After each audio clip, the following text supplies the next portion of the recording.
196 صفحے کے شروع سے لائن نمبر 6 سورہ مائدہ کی آیت نمبر 96 اعوذ باللہ من الشیطان الرجیم بسم اللہ الرحمن الرحیم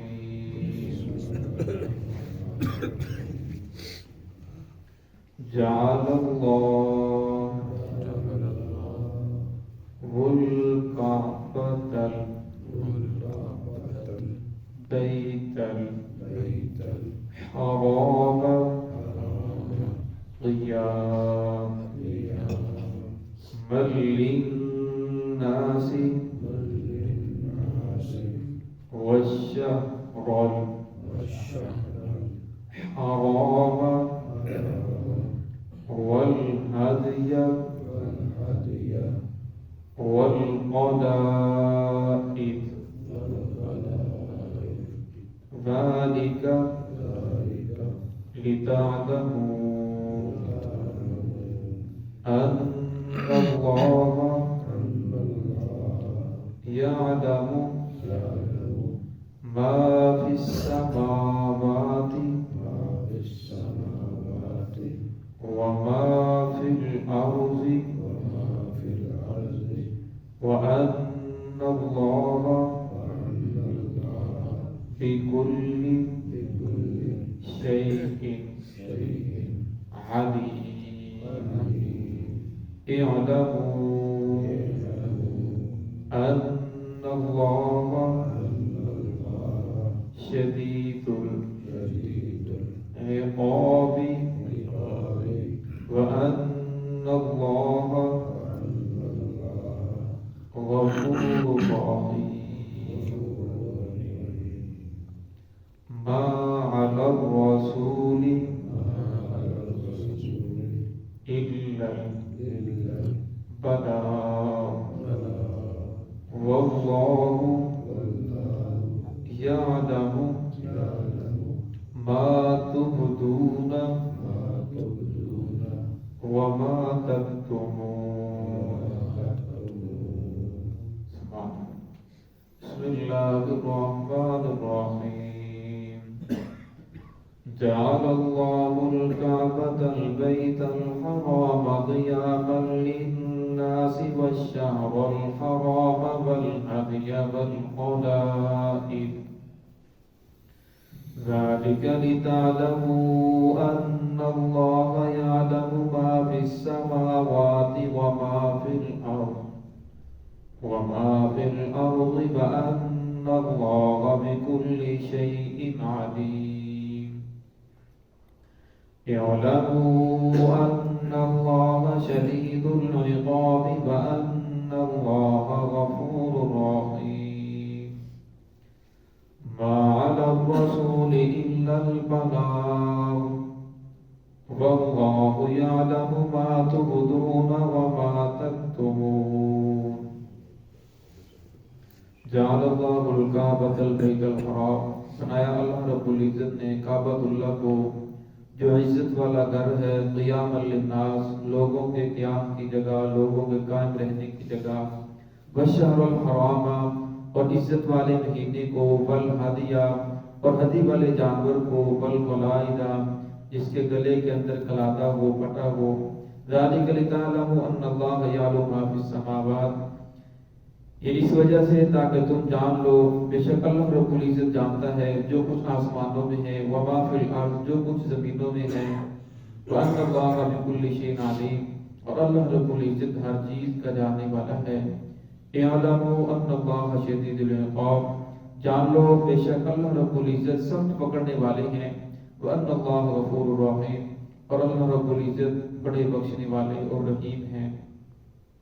وعلى الرسول الا البلاغ رسول کے ذمے تو بات کا پہنچا دینا ہے واللہ یعلم ما تبدون اللہ رب العزت جانتا ہے جس کو تم چھپا رہے ہو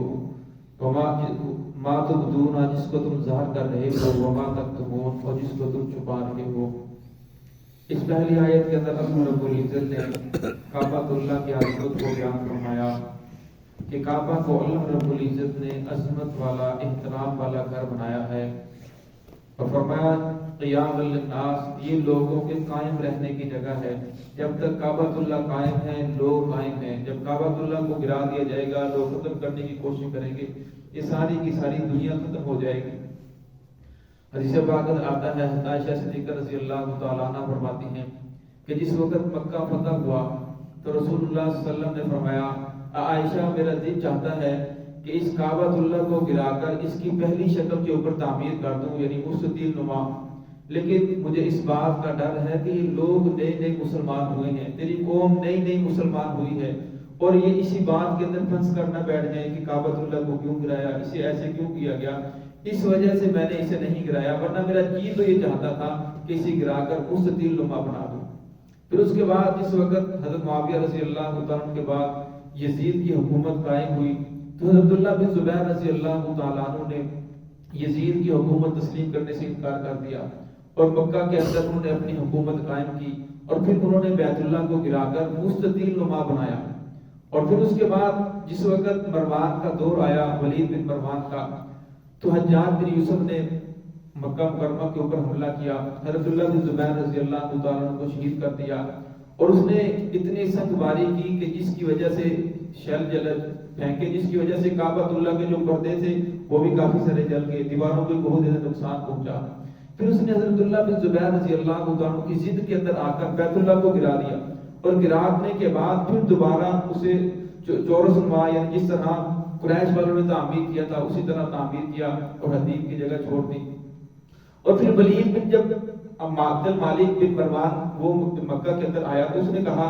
کہ اگرچہ عبداللہ بن زبیر نے ہماری حکومت کو تسلیم نہیں کیا تھا، لیکن اس نے جو بیت اللہ کو تعمیر کیا تھا مستطیل نما، یہ رسول اللہ صلی اللہ علیہ وسلم کی سنت کے مطابق تھا، رسول اللہ صلی اللہ علیہ وسلم کی خواہش تھی، اور خواہش بھی حکم کا درجہ رکھتی ہے، تو انہوں نے یہ کام بالکل ٹھیک کیا تھا۔ اب ولید بن عبد المالک نے اس کو گرانا چاہا، اور گرا کر پھر رسول اللہ صلی اللہ علیہ وسلم کی منشا کے مطابق بنانا چاہا، لیکن وہاں کے جو علماء تھے انہوں نے اس بات سے روک دیا، فرمایا یہ تو بادشاہوں کا کھیل بن جائے گا، جس کا جی چاہے گا وہ بنا گرا کر اور طرح بنانا شروع کر دے گا، فرمایا اب جس حالت پر بن چکا ہے اسے اسی حالت پر رہنے دیجیے، اب اسے کسی اور طرف بنانا یا اسے گرانا بالکل آپ لوگوں کے لیے جائز نہیں ہے۔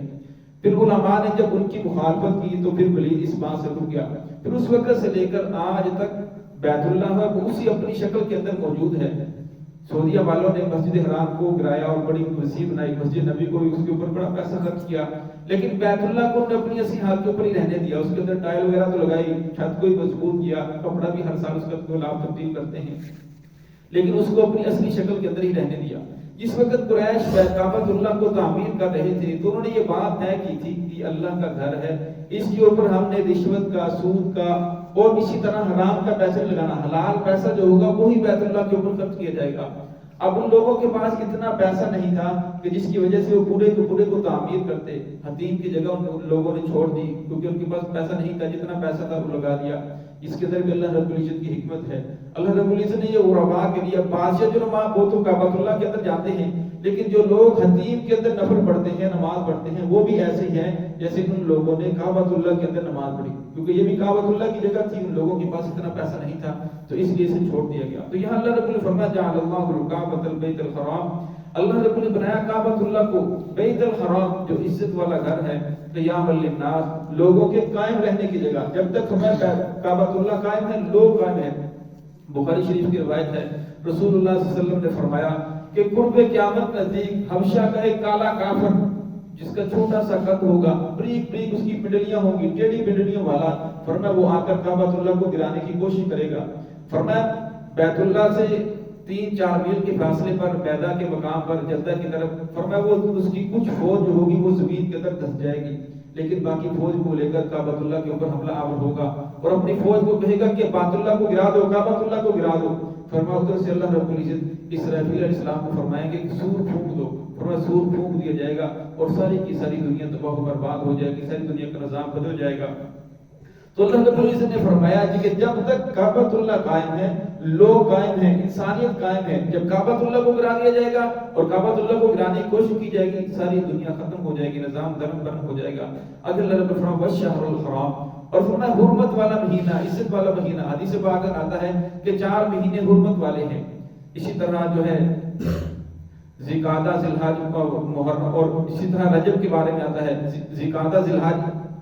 شوال، ذی القعدہ، ذی الحج اور ایک جو رجب ہے، یہ 4 مہینے حرمت والے ہیں، عظمت والے ہیں۔ اور پھر جب سورۃ توبہ نازل ہوئی تو حدیث پاک رسول صلی اللہ علیہ وسلم نے فرمایا کہ اگر کافر تمہارے اوپر حملہ آور ہو تو جواباً تو تم ان کے اوپر حملہ کر سکتے ہو، لیکن اس مہینے کے اندر تم نے جنگ و جدال نہیں کرنا۔ لیکن جس وقت سورۃ توبہ نازل ہوئی تو پھر وقت یہ آیت منسوخ ہو گئی۔ آگے لفظ میں والہدیہ، جو ہدی کا جانور ہے وہ بھی بڑی عظمت والا ہے۔ ہدی کا جانور اسے کہتے ہیں، عربی کے اندر جس طرح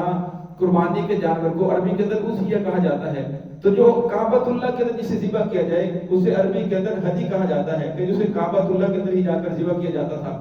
تو فرمایا وہ بھی بڑی عظمت والا ہے۔ بل قلائد، قلائد کہتے تھے کہ جس وقت حاجی حج کے لیے جاتے تو جس جانور کو ساتھ لے کر جاتے ہیں، گائے، بیل، اونٹ، تو اس کے گلے کے اندر قلادہ یعنی پٹا ڈال دیا جاتا تھا تاکہ لوگ دیکھ کر سمجھ جاتے کہ یہ اللہ کے نام پر ذبح ہونے کے لیے جا رہا ہے، یہ بڑا عظمت والا اور محترم جانور ہے، پھر لوگ اسے چوری نہیں کرتے، اسے نقصان نہیں پہنچاتے تھے۔ تو فرمایا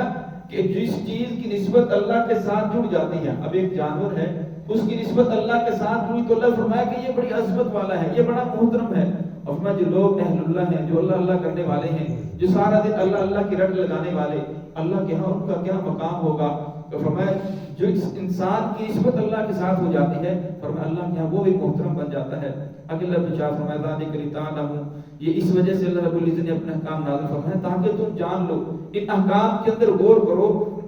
اور تمہیں پتہ چل جائے ان اللہ یعلم ما فی السماوات و ما فی الارض، کہ اللہ کو معلوم ہے جو کچھ آسمانوں میں ہے، جو کچھ زمینوں میں ہے۔ اب انسان اپنی عقل کے مطابق کہتا ہے کہ یار ایسا کیوں ہوا؟ اب عقل بھی اللہ رب العزت کی مخلوق ہے، اور جو خالق کو اپنی عقل کے اندر کیسے لا سکتا ہے؟ فرمایا خالق اس کے اندر حکمت ہے، وان اللہ بکل شیء علیم، اور اللہ رب العزت ہر چیز کو جاننے والے ہیں۔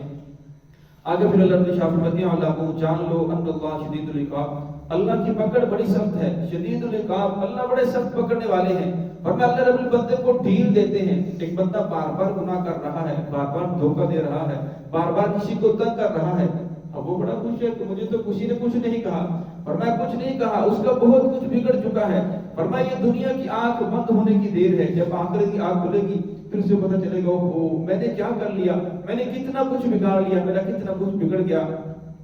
وَأَنَّ اللَّهَ غَفُورٌ رَحِيمٌ، فرمایا اللہ تو بڑے بخشنے والے ہیں، اللہ بڑے رحیم بھی ہیں۔ فرمایا جب تک اللہ رب کی ذات نے مہلت دی ہے، جب تک زندگی قائم ہے، فرمایا انسان کے لیے مہلت ہے، اگر اس کے اندر اندر توبہ کر لیتا ہے تو اللہ تو بڑے غفور رحیم ہے۔ انہ علیم بذات الصدور، اللہ کو دلوں کے بھید کو بھی جاننے والے ہیں۔ موسیٰ علیہ السلام کے دور کے اندر جس وقت لوگ بارش نہیں ہو رہی تھی، موسیٰ علیہ السلام قوم کو لے کر باہر نکلے، سب لوگ دعا کر رہے ہیں، تو اللہ رب نے فرمایا کہ اس مجلس کے اندر ایک ایسا آدمی ہے جو میرا بڑا نافرمان ہے، جب تک وہ توبہ نہیں کرے گا، معافی نہیں مانگے گا یا اس مجلس سے اٹھ کر چلا نہ جائے، تو فرمایا اس وقت تک بارش نہیں ہوگی۔ تو موسیٰ علیہ السلام نے فرمایا کہ اس مجلس کے اندر ایک ایسا آدمی ہے جس نے اللہ کی نافرمانی کی ہے، وہ مجلس سے اٹھ کر چلا جائے تاکہ اس کی وجہ سے باقی لوگ بھی پریشان ہیں، اللہ رب کی بارش ہونا شروع ہو جائے، باقی کی دعا قبول ہو جائے۔ اب اس بندے نے جو گناہ گار تھا اسے پتہ تو تھا کہ میں نے کیا نافرمانی کی ہے، اب اس نے ہاتھ نہیں اٹھائے، وضو کرنے نہیں گیا، نوافل نہیں پڑھے، دل ہی دل کے اندر توبہ کی کہ الہ العالمین میں تو رسوا ہو جاؤں گا، مجھے معاف کر دے، آئندہ ایسا نہیں کروں گا۔ بارش برسنا شروع ہو گئی، لوگ پوچھنے لگے کیا موسیٰ تو کہتا تھا کہ ایک بندہ اٹھ کر جائے گا اور پھر بارش برسے گی۔ تو موسیٰ علیہ السلام پھر اللہ کی ذات سے جب طلاق ہوئے تو فرمایا الہ العالمین آپ نے تو ایسے فرمایا تھا، تو اللہ نے اس بندے نے میرے ساتھ صلح کر لی ہے، توبہ کر لی، میں نے اسے معاف کر دیا۔ تو موسیٰ علیہ السلام نے پوچھا کہ الہ العالمین وہ بندہ کون تھا؟ تو اللہ نے فرمایا کہ جب وہ نافرمان تھا میں نے اس وقت نہیں بتایا، اب تو اس نے میرے ساتھ صلح کر لی ہے۔ فرمایا اللہ تو بڑے غفور رحیم ہے، بڑے بخشنے والے ہیں۔ اللہ رب نے جو انسان کو زندگی دی ہے اس کے اندر اگر انسان توبہ کر لے، زمین آسمان کے درمیان جتنا خلا ہے فرمایا گناہ کر کر کے بھر دے، پھر بھی ندامت کا ایک آنسو مکھی کے سر کے برابر انسان کی آنکھ سے نکلتا ہے، فرمایا اللہ رب کے گناہوں کو معاف کر دیتے ہیں۔ ما علی الرسول الا البلاغ، فرمایا رسول کے ذمہ تو بات کو پہنچا دینا ہے۔ فرمایا آپ صلی اللہ علیہ وسلم کے ذمہ تمہیں زبردستی پکڑ کر دین کے اندر داخل کرنا یہ آپ کے ذمہ ضرور نہیں، بلکہ آپ کے ذمہ صرف تبلیغ کرنا ہے. لوگوں سیدھے راستے کے اوپر آ جاؤ, اس راستے پر چلو گے تو یہ کامیابی کا راستہ ہے, اس راستے سے ہٹ جاؤ گے تو یہ ناکامی کا راستہ ہے. فرمایا آپ کے ذمہ تو بات کا پہنچا دینا ہے.